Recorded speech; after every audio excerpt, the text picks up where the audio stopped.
Hi everyone, welcome to my channel DMCT mathematics. आज हम लोग मैथ के सॉल्यूशन में क्वेश्चन नंबर हम 21 के आगे से देखना शुरू करेंगे। 21 से पहले प्रीवियस वीडियो में हो चुका है। यदि उसका सॉल्यूशन नहीं देखे हैं तो डिस्क्रिप्शन में सारे वीडियो का लिंक दिया हुआ है, वहां से जाकर देख सकते हैं। चलिए हम आते हैं क्वेश्चन नंबर 22 में आते हैं।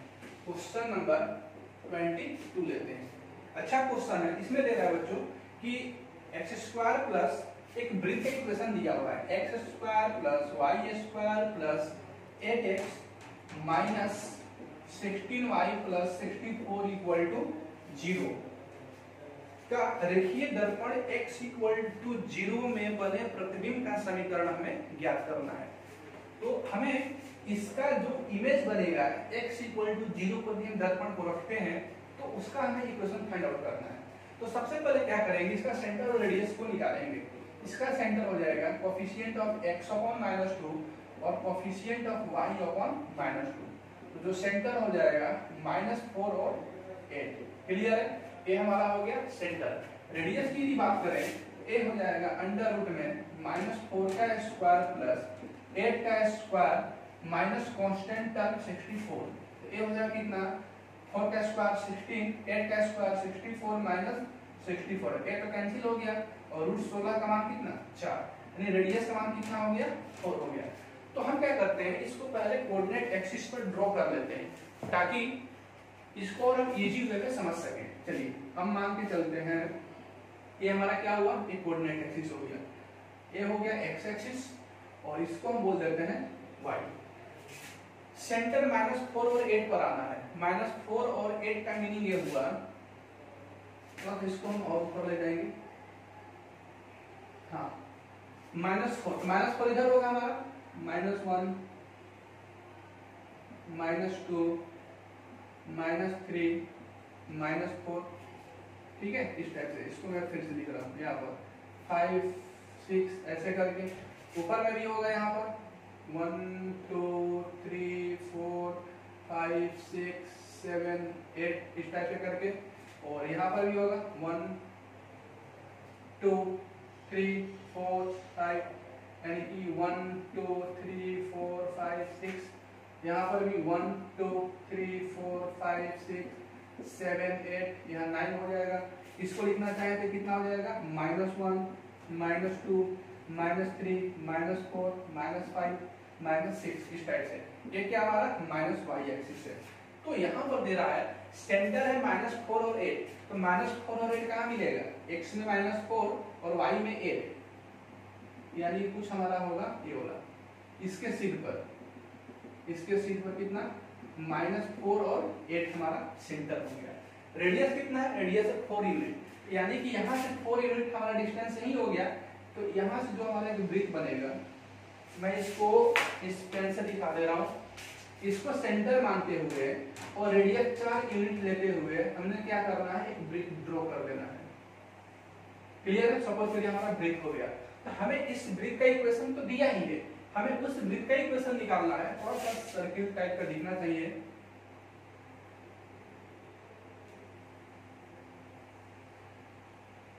ठीक है, हमें उस वृत्त का इक्वेशन निकालना है जो इसका इमेज हो। तो इमेज बनाने के लिए हमें पहले दर्पण को रखना पड़ेगा। दर्पण कहां पर रखा जा रहा है, क्वेश्चन में दिया हुआ है x इक्वल टू 0 के सापेक्ष। तो x इक्वल टू 0 का मीनिंग क्या होता है, इसी को तो बोलते हैं ना, ये हमारा y एक्सिस है। तो y एक्सिस को ही क्या बोला जाता है, x इक्वल टू 0 बोला जाता है। यानी कि यदि हम दर्पण को इस लाइन पर रख दें, यदि यहाँ पर दर्पण रख ले हम, तो वृत्त हमारा जो इस साइड दिख रहा है कहाँ बनेगा, इस साइड बन जाएगा। चलिए उसको बनाकर देखते हैं। तो इसका जो इमेज होगा इस साइड बनेगा। कैसे बनेगा,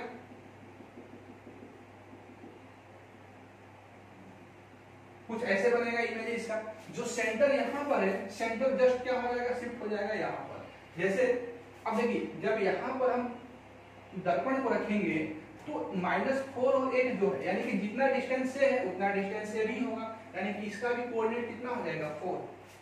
ठीक है, और जितना डिस्टेंस हमारा ये रहेगा अगेन हो जाएगा 8। ध्यान दीजिए यहाँ पर -4 है क्योंकि ये जो सेंटर है हमारा लेफ्ट साइड है, लेकिन जब ये इसका इमेज राइट साइड बनेगा तो डिस्टेंस तो 4 रहेगा लेकिन कोऑर्डिनेट हो जाएगा +4। ठीक है, और रेडियस एक हमारा C2 हो गया। और रेडियस कितना हो जाएगा इसका, रेडियस तो वही रहेगा क्योंकि रेडियस में कोई बदलाव होता नहीं है। जितना बड़ा वस्तु होगा दर्पण उतना बड़ा उसका प्रतिबिंब भी बनेगा, यानी कि जितना बड़ा रेडियस का सर्किल है उतना बड़ा रेडियस का इसका क्या बनेगा, इमेज बनेगा। सिर्फ बदलाव कहां पर होगा, सेंटर में बदलाव होगा। चलिए तो अब हम इक्वेशन को लिख सकते हैं। अब इसका यदि हमको इक्वेशन लिखना हुआ तो इक्वेशन क्या लिखेंगे इसका इक्वेशन कितना हो जाएगा, x माइनस सेंटर का x कोऑर्डिनेट का square plus y minus centre का y कोऑर्डिनेट का square equal to r square. r का मान कितना है 4 का स्क्वायर। बस सॉल्व कर लीजिए, आंसर हो गया। कितना हो जाएगा a square plus b square minus 2ab, यहाँ पर भी a square plus b square minus 2ab equal to 4 का स्क्वायर 16। तो प्लस 16 इसके साथ कैंसिल हो जाएगा। फाइनली जो मिलेगा हमें x square plus y square minus 8x minus 16y plus 64 equal to 0। ये हुआ हमारा आंसर। समझ में आया क्वेश्चन? फिर से मैं रिपीट कर दे रहा हूँ। इसमें एक सर्किल का इक्वेशन दिया हुआ है, उस सर्किल की इक्वेशन से हमने उसका सेंटर और रेडियस बना लिया। उस सेंटर और रेडियस से कोऑर्डिनेट एक्सिस पर इसको प्लॉट कर लिया कि कैसे उसका एक रफ डायग्राम बनेगा। अब हमें मिरर रखना है यहाँ पर, x इक्वल टू 0 का मतलब होता है y एक्सिस। हमें यहाँ पर मिरर रखना है y एक्सिस पर, तो सेम प्रतिबिंब इसका ऑपोजिट हमें यहाँ पर मिलेगा। जब यहाँ पर मिलेगा तो रेडियस तो सेम रहेगा, रेडियस में कोई बदलाव नहीं आएगा, लेकिन सेंटर जो यहाँ पर 4 यूनिट लेफ्ट साइड है वो 4 यूनिट हो जाएगा राइट साइड। राइट साइड का मीनिंग ये होता है कि यदि हम y एक्सिस से राइट साइड जाते हैं तो वहां पर x कोऑर्डिनेट किस में चला जाता है, पॉजिटिव में। बस जो -4 है यहाँ पर 4 हो चुका है। चलिए इसको नोट डाउन करिए, फिर हम आते हैं नेक्स्ट क्वेश्चन पर। क्वेश्चन नंबर 23 को देखते हैं। 23 में क्या दे रहा है, बिंदु 1 2 3 4। ये तो क्वेश्चन देख चुके हैं इस टाइप का। 1 2 3 4 और -2, 2 से जाने वाले वृत्त का समीकरण बताएं। यानी कि कोई एक वृत्त है, उस पर 3 बिंदु दिया हुआ है। कौन कौन, 1 2, दूसरा बिंदु लेते हैं 3 4 और तीसरा बिंदु कितना है -2। सपोज P3 हो गया, P2 हो गया, P1 हो गया। तो ये तो सेम क्वेश्चन है ना, किसके तरह है, क्वेश्चन नंबर 20 की तरह। इसके सॉल्यूशन के लिए क्वेश्चन नंबर 20 को देखें। ठीक है, यानी कि क्या है, सेम एज क्वेश्चन नंबर 20। ठीक है, कुछ नहीं करना है, इक्वेशन लिख लेना है, x square plus y square plus 2gx plus 2fy plus c equal to 0। बारी बारी से तीनों पॉइंट को पुट करना है, फिर 3 इक्वेशन मिलेंगे, g f c का मान निकाल लेना है, बस आंसर हो जाएगा, पुट कर लेंगे। ठीक है, तो क्वेश्चन नंबर 20 तक जस्ट प्रीवियस वीडियो में हम लोग देख चुके हैं इसको। चलिए इसको नोट डाउन कर लीजिए, करना हो तो फिर आते हैं अगले क्वेश्चन पर।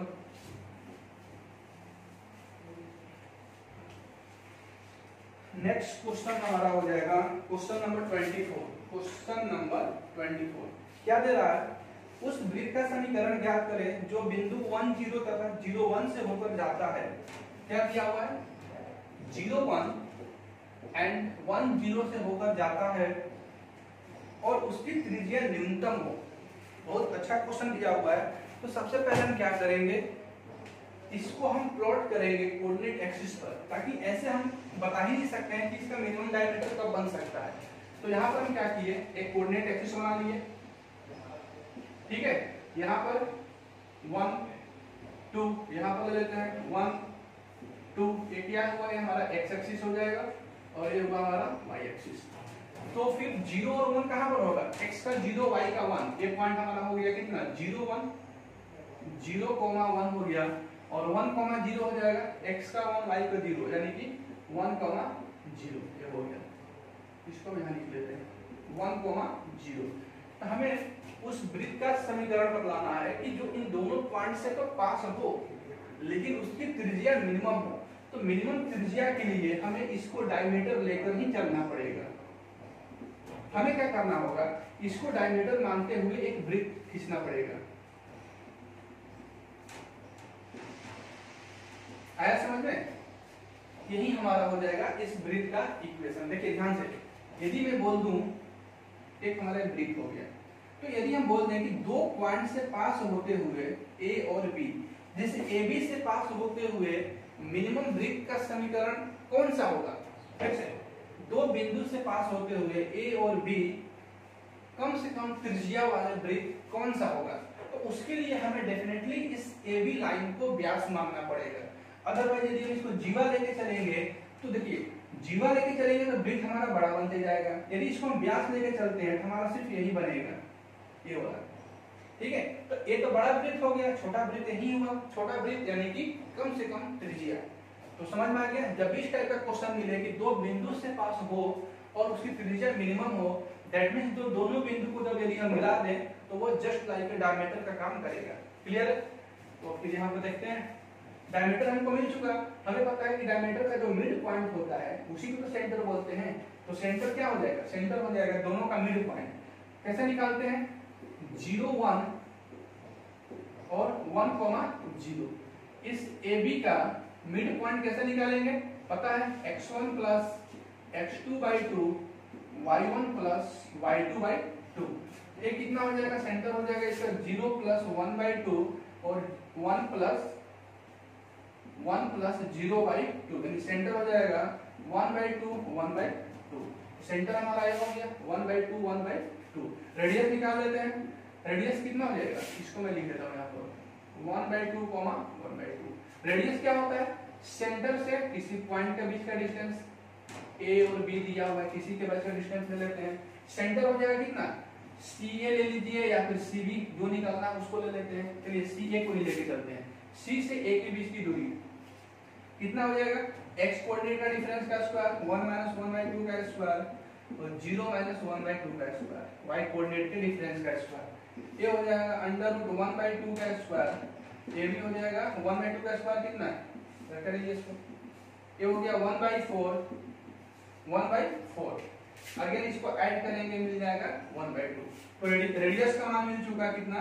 रूट में 1/2 और सेंटर का मान मिल चुका है 1/2 1/2।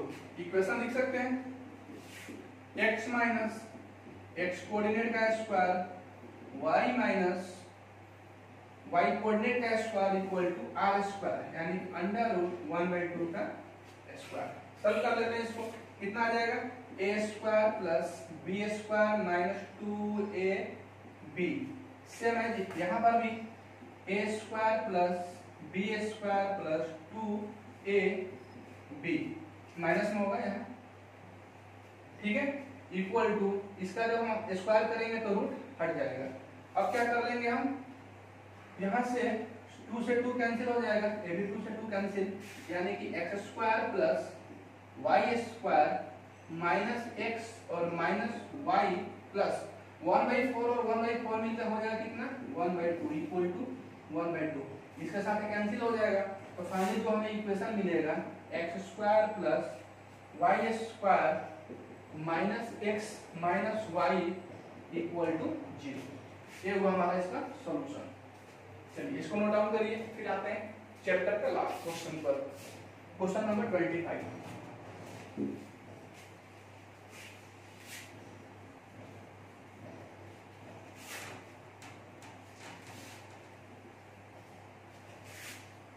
क्वेश्चन नंबर 25 को पढ़िए, तब तक आप लोग दिया हुआ है क्वेश्चन नंबर है ये हमारा 25, लास्ट क्वेश्चन है चैप्टर का। Break x square plus y square equal to 25 दिया हुआ है। x square y square equal to 25 में एक त्रिभुज PQR खींचा गया है। यदि Q तथा R की बिंदु 3 4 और -4 3 है तो QPR का मान बताएं। अच्छा क्वेश्चन ये भी है, ठीक है। इसमें क्या दे रहा है, कोई एक हमारा ब्रेक हो गया,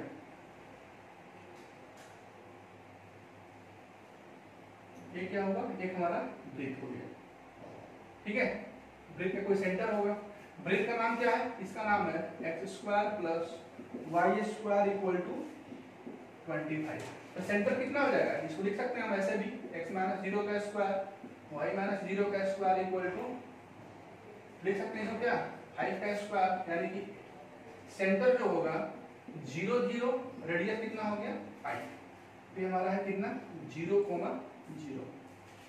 अब इसको तीन बिंदु दिए हुए हैं P Q R, तीन बिंदु है P Q और R, P Q और R, जिसमें Q और R का मान दिया हुआ है। Q का मान कितना है 3,4 और R का जो मान है ये दिया हुआ है -4,3 -4,3।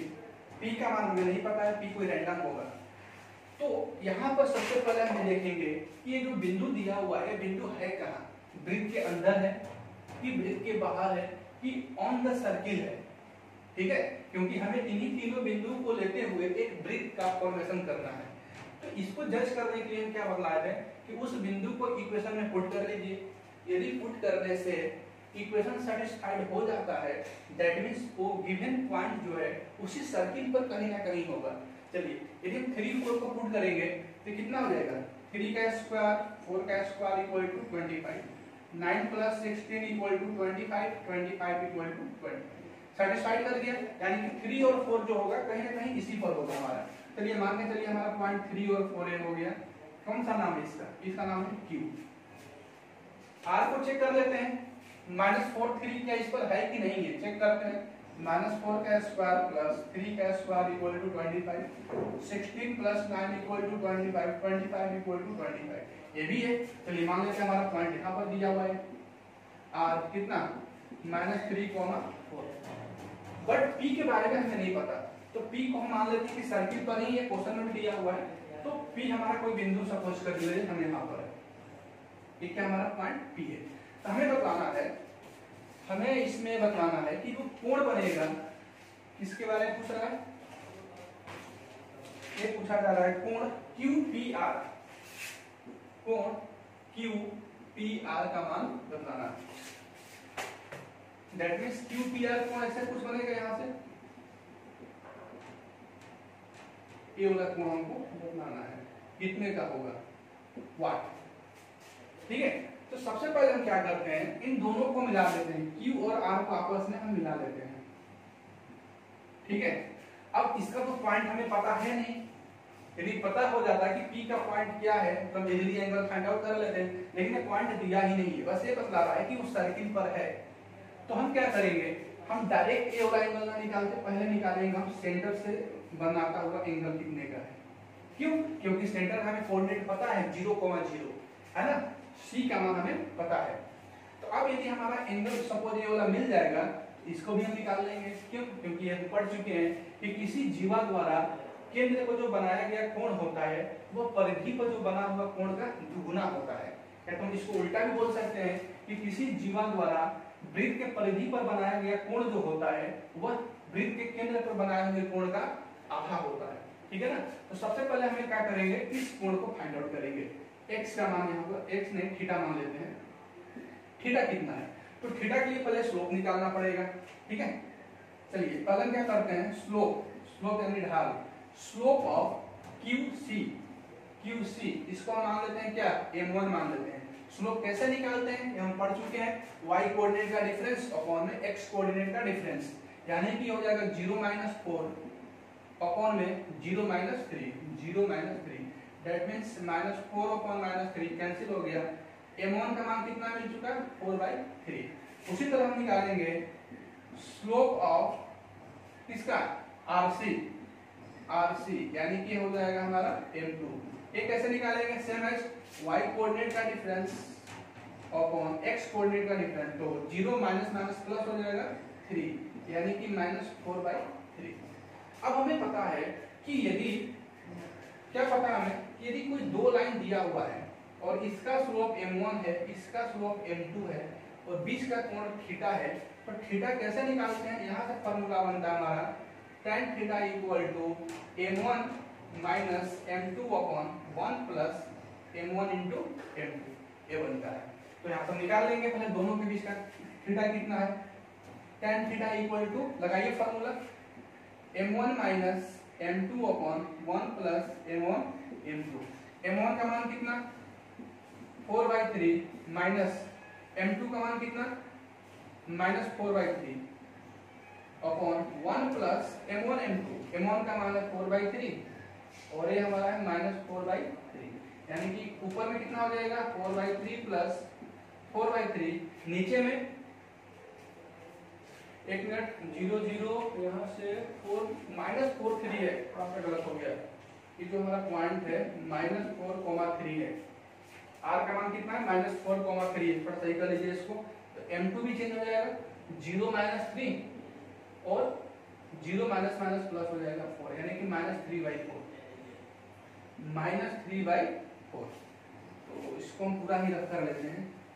m1 का मान कितना 4/3 माइनस m2 का मान कितना है -3/4 upon 1 plus m1 m2 4/3 into -3/4, ये हो जाएगा 4/3 प्लस 3/4 अपॉन में ये कितना हो गया 1 प्लस 3 से 3 कैंसिल, 4 से 4 कैंसिल, 1 माइनस 1 होगा, तो 1 माइनस 1 का मतलब 0 हो गया, यानी कि समथिंग अपॉन में 0 का मतलब क्या हुआ, ये हुआ अनडिफाइंड। तो tan थीटा का मान अनडिफाइंड कब होता है, जब थीटा का मान कितना हो, थीटा का मान 90 डिग्री हो। तो मैं बोल सकते हैं कि थीटा का मान कितना मिल गया 90 डिग्री।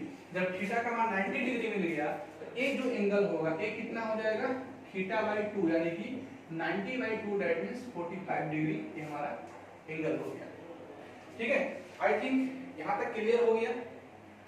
इसको डायरेक्ट भी बोल सकते थे कि जब m1 m2 का मान -1 होता है, दैट मींस दोनों के बीच का एंगल क्या है 90 डिग्री है। चेक कर लीजिए, m1 का मान 4/3, m2 का मान -3/4, जब मल्टीप्लाई करेंगे -1 मिल जाएगा। -1 मिलने का मतलब ही होता है क्या कि जो एंगल है वो 90 डिग्री का है।